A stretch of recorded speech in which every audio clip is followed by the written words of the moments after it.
Te recuerdo, Amanda, la calle mojada, corriendo a la fábrica donde trabajaba Manuel. Bonjour Mariana. Bonjour. Eh bien, je suis très heureuse que l'on puisse discuter ensemble des effets de votre psychanalyse sur votre vie professionnelle. Ce qui me interpelle par rapport à votre démarche, c'est le fait que vous voudriez qu'on vous parle des effets de la psychanalyse dans notre champ professionnel. Et ce que je me disais, c'est que cela n'est pas possible sans que des ricochets de passé, on va dire à la freudienne, viennent parfois répondre par un écho à ce qu'on vit dans les scènes au professionnel, dans la rencontre avec les jeunes, avec les enfants, avec les adultes. Pour chacun est différent selon son champ. Dans mon champ, ça a été plutôt les enfants autistes, psychotiques, dans un institut médico-éducatif. Si on le centre en France, moi je suis mexicaine, voilà l'accent. Et on viendra en arrière sur ces ricochets. Mais dans mon cas, donc, c'était dans un institut médico-éducatif dans la banlieue parisienne, en 1991, dans lequel j'ai rencontré, d'une certaine manière, la psychanalyse institutionnelle. J'avais déjà rencontré la psychanalyse au niveau personnel, j'étais déjà en analyse, heureusement, et c'est justement lors de mes études en tant qu'éducatrice spécialisée que quelque chose a surgi dans la rencontre avec un enfant qui a fait que j'aille en analyse. Il y avait l'angoisse, il y avait d'autres choses qui étaient purement de l'ordre intime, personnel, mais le fait que ça se joue dans un point précis de rencontre avec un enfant, cela m'a amené vraiment à prendre le pas de dire je vais en analyse, je commence en analyse. Et d'une autre manière, je veux dire. J'étais en stage, j'étais en formation, j'ai rencontré des formateurs qui sont membres de l'école de la cause freudienne, Annick Relier. C'est elle qui m'a donné le nom de mon analyste avec laquelle j'ai passé 25 ans. J'ai fini cette analyse-là. Et dans le professionnel, pour moi, ça a été une aller-retour constant. Pour moi, ça n'a pas été jamais... voilà, ça c'est professionnel, voilà, ça c'est mon analyse, et c'est à part et des tabliers différents. Je ne le vois pas comme ça.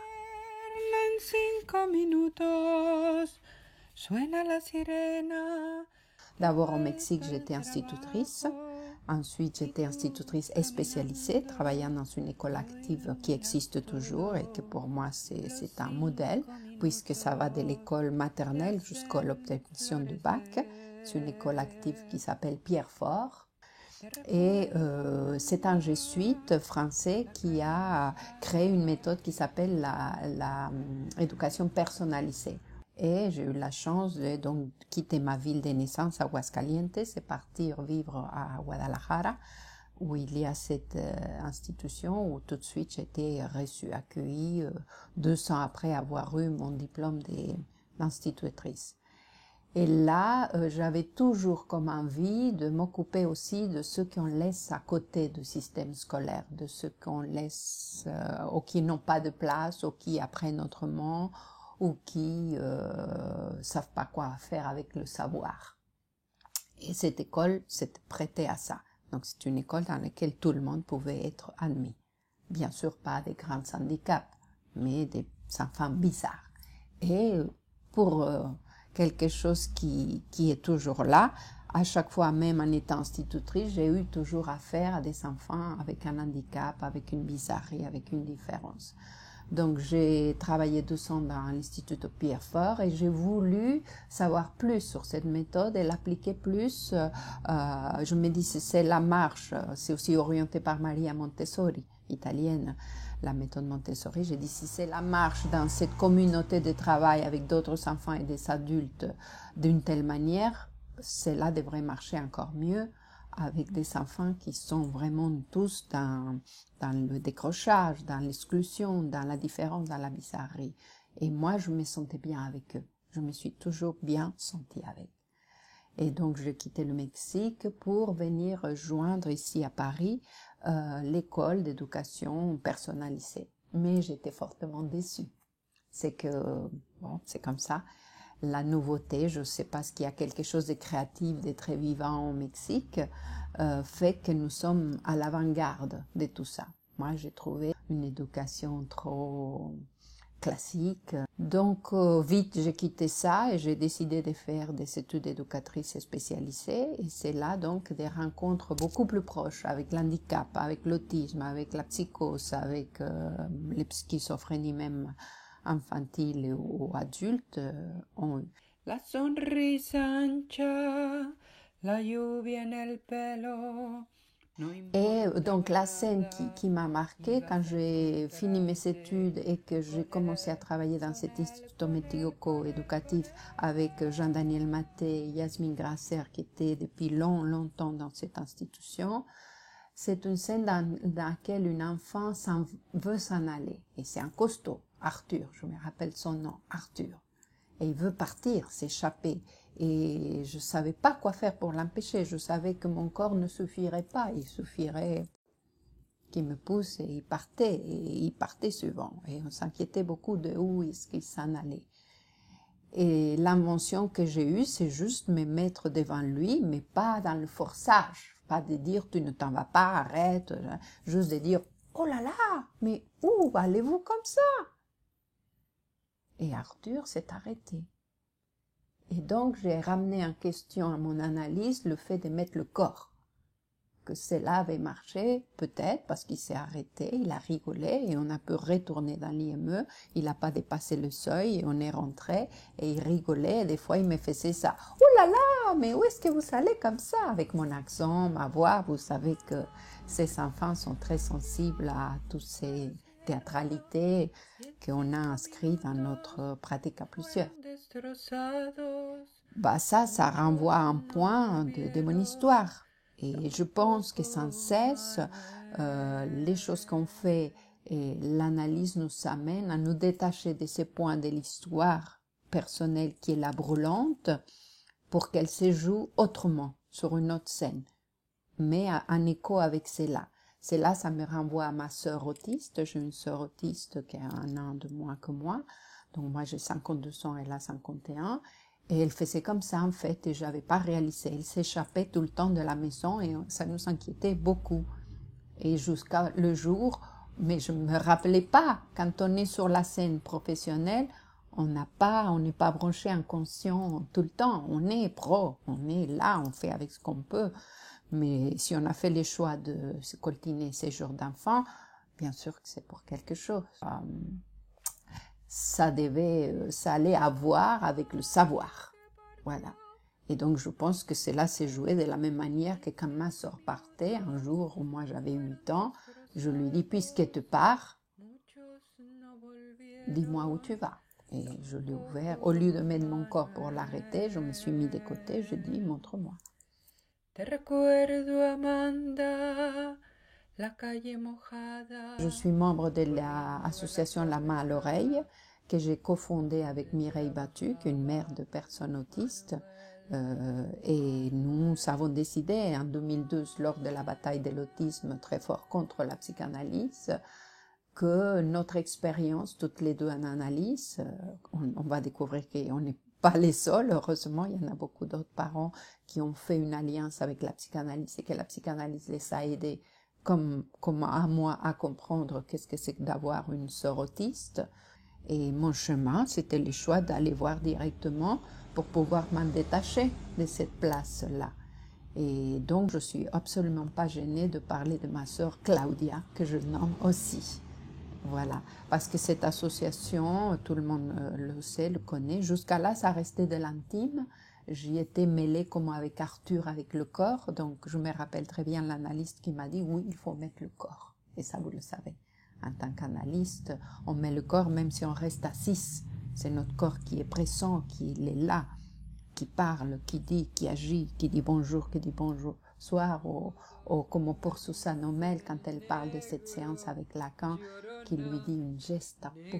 Je ne sais pas si vous connaissez ça dans une rendez-vous avec Lacan. Yo soy como el chile verde llorona. L'expérience que j'ai eue de vivre avec une personne autiste, j'ai aussi un frère sourd, malentendant, il n'est pas sourd complètement, donc j'étais coincée, on va dire, entre un frère aîné malentendant et ma sœur autiste, et 3 autres au milieu, dont moi la 4e. Et vivre depuis petite dans le milieu de l'handicap, ça vous éveille à une sensibilité. Soit vous faites le choix de la haine, de la colère, de dire pourquoi moi, pourquoi j'en ai ras-le-bol, soit vous faites le choix de les accueillir, de les chérir et d'essayer de piger quelle place on peut faire à côté d'eux. Heureusement, dans ma famille, on a fait ce choix-là. Au départ, c'était un départ plutôt des sidérations, qu'est-ce que c'est que cet être si différent, si bizarre. Et on voit déjà là une première réponse à ce que je vous disais tout à l'heure. Professionnellement, j'étais toujours intéressée de savoir comment dans un groupe on peut accueillir quelqu'un de différent, la différence de l'autre. Et on voit bien que dans notre travail, l'analyse sera ça, à comprendre que si c'est là pour moi, c'était ma question, peut-être pour vous c'est une autre, pour quelqu'un d'autre ça sera une autre, elle a forcément à voir avec quelque chose de notre histoire qu'on veut résoudre. C'est une question qui reste en suspens. Donc je disais que par ricochet, j'aime beaucoup ce nom, aujourd'hui je l'ai là à la bouche, ce que ma sœur m'a appris depuis enfant, depuis que je lui dis, puisque tu t'en vas, montre-moi le chemin. Et je commençais à la suivre et je commençais à l'observer au lieu de la regarder. J'ai commencé à la voir, à apprendre d'elle ce qu'elle faisait. Cela m'a appris par ricochet à faire ma profession, à faire mon travail. J'ai déjà fini mon analyse, j'ai fait déjà une première expérience de la passe. Je savais que c'était pas conclusif, on y verra, ça viendra. Hein? C'est des choses assez délestées. Comme beaucoup d'entre nous, nous sommes amenés à faire des écrits professionnels ou pour les journées ou pour des choses qu'on nous propose. Et tenez, j'ai remarqué qu'il y avait toujours un signifiant qui venait toujours dans tous mes écrits. Là, il est moins puisque je l'ai attrapé, mais il y avait toujours le mot chaise. Et en espagnol, c'est una silla, la chaise. Et ça m'a intriguée. Je me dis, il y a quelque chose à savoir. Et voilà encore comment l'analyse, en attrapant ça, m'a amené à comprendre pourquoi il y avait le mot chaise dans mes écrits, pourquoi il est très souvent, pourquoi pour moi chaise c'est très important comme signifiant. Et savoir aussi avec mon histoire et le fait d'occuper cette chaise en tant qu'avoir fait le choix d'une analyste. Maintenant, je fais le choix de m'asseoir sur une chaise pour écouter, pour amener l'autre à son propre savoir, à la découverte de son propre savoir et ne pas à sa place. Donc j'ai changé de position, j'ai changé de chaise. C'est pas la même chaise de l'enfance, la même place que j'avais à cette chaise-là. J'ai pris une autre. Gracias a la vida que me ha dado tanto, medio dos luceros. On ne peut pas travailler seul en institution. Donc c'est très important ce que se vit actuellement dans les institutions, c'est qui se travaille en institution et les choix que nous faisons chacun de défendre une éthique, une place. Cela est solitaire. Ce que la psychanalyse nous apprend, qui n'est pas une méthode, mais une position d'être et une éthique à soutenir, on peut la faire là où on est, que ça soit orienté, une institution orientée ou qu'elle ne le soit pas. Mais on ne peut pas la faire sans les autres non plus. Donc à nous de trouver comment faire pour que la psychanalyse reste vivante actuellement, comment, avec l'éthique que la psychanalyse nous a appris dans notre divan, dans notre parcours, et le travail d'équipe et les réunions d'équipe sont très importants. Moi, j'ai la chance de travailler dans une institution qui est complètement orientée, qui travaille avec des adolescents à Aubervilliers, et le travail qu'on y fait est pénible, est difficile et dur, même en réunion, les apports de chacun, mais combien ça nous apporte. Comment tout ce travail en institution, ce fourmillement, ensemble, apporte quelque chose à l'adolescent qu'on nous confie, qu'on nous a en responsabilité, ou à l'enfant. On peut répondre à cela d'une manière collective dans la tactique, dans les stratégies aussi, mais bon, une est singulière, l'autre est particulière, donc à chacun de faire et de voir avec. Comme je disais au départ, on ne peut pas laisser son tablier. Mariana, elle reste à la porte. Maintenant c'est la psychologue qui va travailler. C'est toujours ensemble, on se renvoie ensemble.